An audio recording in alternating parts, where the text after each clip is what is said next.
With the coming of the Second World War, many eyes in imprisoned Europe turned hopefully or desperately toward the freedom of the Americas.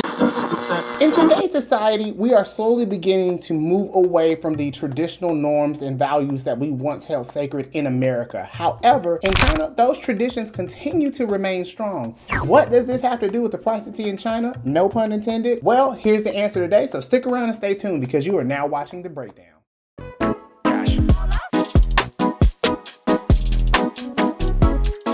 If you haven't already, please consider liking and subscribing to the channel. It means a lot to me and the YouTube algorithm if you did. And without further ado, we're going to get right into the show. So I do want to go ahead and put this out here as a disclaimer. This video is intended to educate about the current status of Buick and is in no way, shape, or form intended to be used as a filler for any type of agenda that someone may perceive after watching this video. So if you know anything about Buick, you know that Buick is usually known for being the grandpa's car, but that's not how its journey started. Its journey actually began in 1899 and officially began in 1903 after being incorporated. David Dunbar Buick was the original founder, and his engineer, Walter L. Marr, helped build the first engine between 1899 and 1900. But Buick traditionally dates back to, again, 1903. They originally started out in Detroit and then moved to Flint, Michigan. The first Buick that was created was the 1904 Model B that was built in Flint, Michigan. Now, there were only 37 of these made, and none of them survived after the year of 1905. So if you can find was probably crazy. At the time that this was sold, it was $1,200 or $36,633, including inflation, which is astounding and about right for Buick. But even in the time that they even started, Buick couldn't even get off right before they actually started having financial problems. And they would incur their first near bankruptcy after 1904, which I don't know who was managing the books at that time. But it seems that they had some level of resilience and ended up being the #1 automotive maker in 1908. In its tenure, Buick began to be known for quality,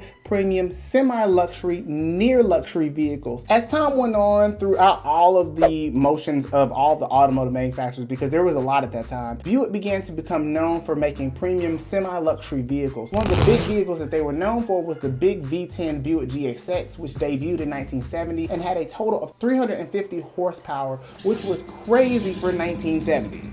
In the 100 plus years that they had been making vehicles, Buick was always known for making nice, smooth riding, astoundingly quiet vehicles. Y'all know that's like my favorite word is astounding. They were always known for making premium, premier cars. They were kind of like, if I had to put it in layman's terms, they would be more like the Mercury to Ford in terms of Buick, because they weren't quite Lincoln yet or Cadillac, but they were right there. And Buick had a lot of prestige considering its price point. Over the decades, we would begin to see Buick become closely intertwined in American society. And some noteworthy work models include the Buick Roadmaster, which debuted in 1936 to 1958. And this was a full-size luxury sedan that was a spacious interior, smooth ride, and classic styling. The Buick Electra also was noted in 1959 to 1970 and had a big, powerful V8 engine, but also had the same stylish design and premium features that most Buicks are known for. The Buick Skylark GSX, which I mentioned earlier, had the powerful V10, and it was impressively performative for what it was back in the 70s. Now, the one that I absolutely love, which is the 1987 Grand National Regal, which is probably an iconic model in itself and was known for being the performance bargain that it was, and it's absolutely crazy what they put into that car. And of course, I also cannot forget about the Buick LaCrosse. The Buick LaCrosse was one of the newer models that Buick featured. It was a little closer tied into what we know Buick to be today, which is not so aggressive, but a little more smooth and suave, but definitely for a more mature crowd and not necessarily a younger audience. Now, in terms of pop culture, Buick has had a heavy influence like many other cars in its time. For all of you who know anything about Americans, you'll know that we love our cars, and it is a huge portion of our lifestyle. And Buick's presence extends so much further than just the car models themselves. It's also heavily ingrained into Hollywood as well. One of the big films that Buick first debuted in was the 1941 film Casablanca with Humphrey Bogart, where he drove a Century convertible coupe as well as a limited convertible Phaeton.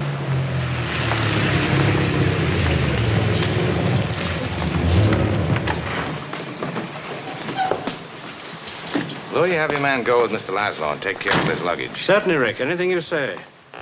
And that was one of the most impressive scenes, and especially towards the end, absolutely iconic, when he says, He's looking at you, kid.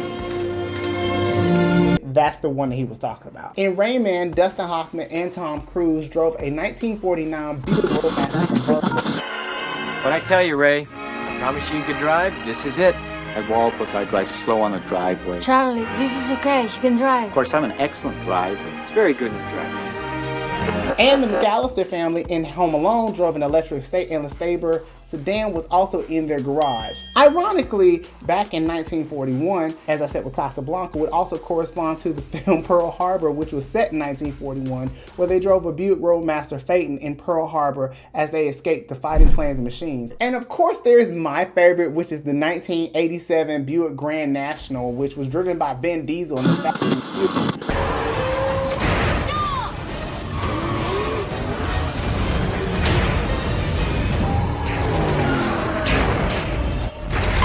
The scene is crazy because of what he's able to do, and it just shows absolutely what pure American muscle can do. Speaking of Buick Grand National, as you can tell, this is currently the shirt that I'm wearing, and in every show going forward, I'm going to work on getting shirts that I feel match the appropriate theme. So if you guys like this, I'll leave a link in the description below to let you guys check it out. And with that being said, let's get back to the show. So even though I just definitely gassed up a lot of Buick stuff, it's very, very clear that in the American market, we have steered away from what Buick used to be. And we have to almost ask ourselves, well, how did we get here? Despite its popularity in American culture, Buick has been on the steady decline in terms of sales since the latter half of the 2000s. With a mild peak in 2014 with 228,968 units. Now, styling aside, one could argue that they just weren't performance-wise great at all, but the truth is that there is a few mishaps that happen in addition to Buick just coming late to the game. Styling aside, there was a few things that Buick didn't quite do the best, and that ended up leading to the decline in popularity. At one point, Buick was seen as the old man's car, and there were several failed models that helped attribute to their decline, which is the Rainier, the Terrazza, the Lucerne, as well as the Riviera. The Rainier only had a 2-year run, and the Terrazza was basically Buick's piss poor attempt to try to enter into the SUV market. And at that point, if you weren't in the SUV game by 2006, you pretty much could hang it up. Give it up, Delicious. You look like a man. So here's where things get interesting, because at this point, we're entering into 2008. And 2008, for all of us who were there, know that that's a pretty critical year because we were entering into the housing crisis. And pretty much if you were there, you know about the bailout for the big three. During the bailout, there were several brands that were supposed to be consolidated into a lesser portion of those brands. For all of you that don't know anything about GM, back in its heyday, it was essentially different flavors of the same fucking Sprite. Of course, with the government, they said that they wanted GM to consolidate their lesser selling brands. And one of those brands that was on the chopping block alongside Buick was Pontiac. Now, for all of those people who don't know, Pontiac was in its heyday a youthful, performance-oriented brand catered towards the more market. Holding on. It's unbelievable.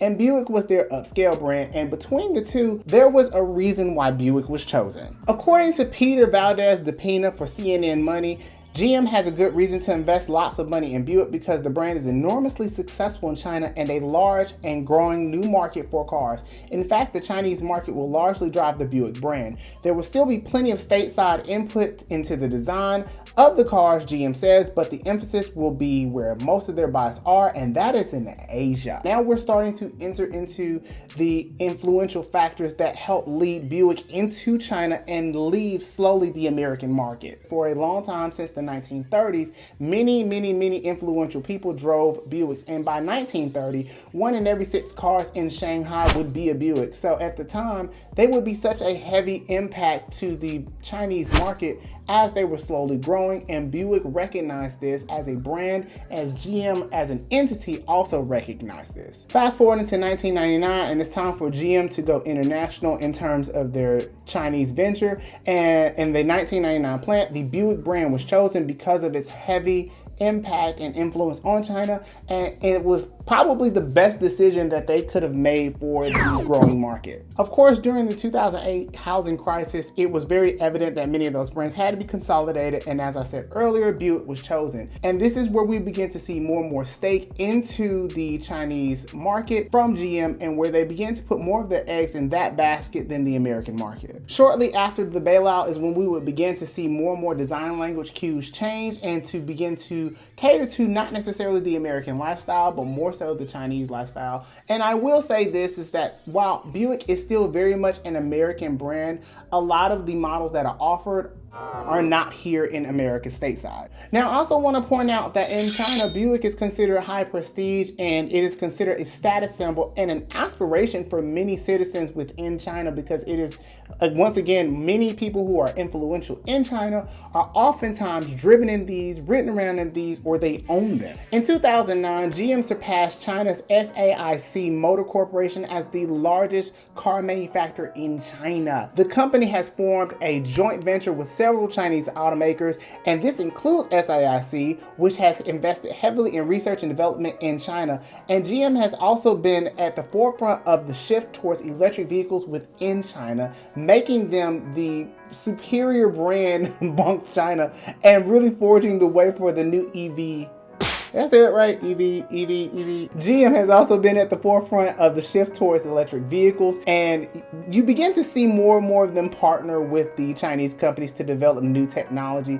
Despite the growth of domestic automakers, GM remains a major player in the Chinese market and has been, in terms of sales, one of the best to boom. And then BAM!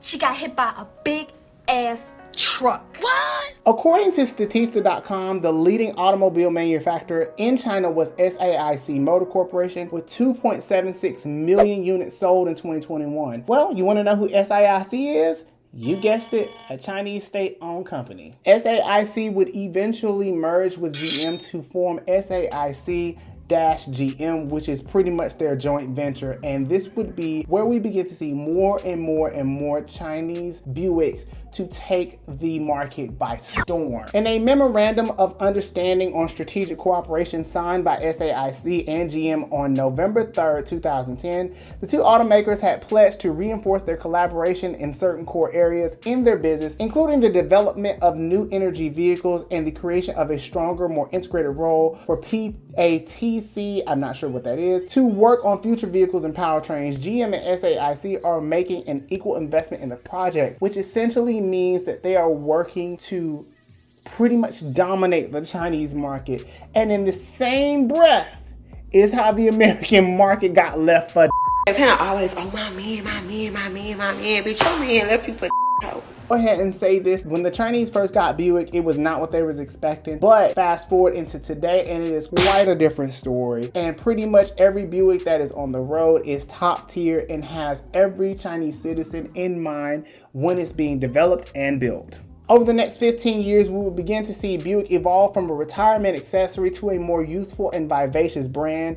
This includes the Traverse-based Enclave, the plushy LaCrosse, as well as the uniquely packaged Envision, which is actually exported from China and imported into the United States. One of the most notable models that we got in the American market was the Buick Regal GS, which included a manual transmission and a 250 horsepower turbocharged engine. One of my personal favorites that I enjoyed from this lineup was the Regal Tour X, which was a wagon. But to my original point of Americans did not find Buick attractive. In addition to that, we also we don't find wagons attractive, and that is why the Regal Tour X was eventually discontinued in 2022. But that's probably a small fraction of the bigger issue. For even though Buick is quite American, its sales have considerably leaned into the favor of the Chinese market. According to CNBC.com, in 2018, over 80% of global sales from Buick were in China,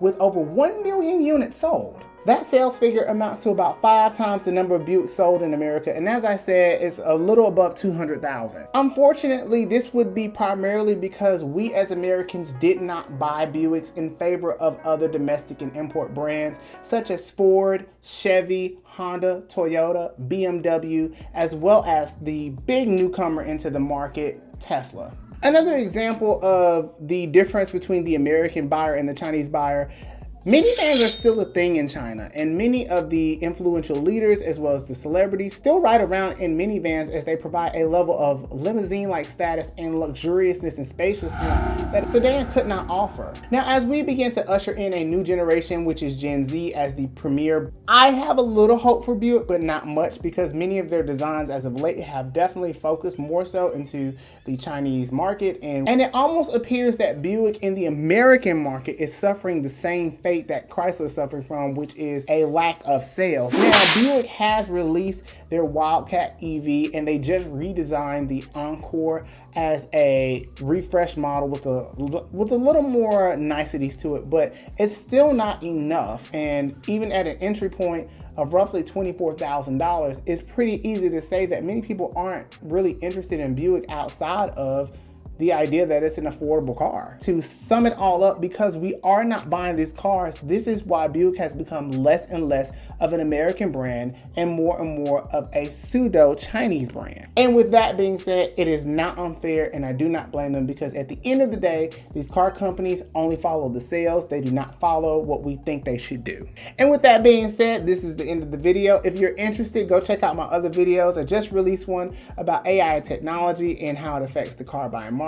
It's a little long, but it's definitely got some pointers in there. Also, if you're interested, go check out my other video about Chrysler, and it's basically the influence of hip-hop culture and how that worked out for us. But anyway, leave a comment below. Let me know what you think about Buick, and if you think there's anything that we can do to save it. And also, don't forget to like and subscribe. And until the next video next week, I will see you guys later.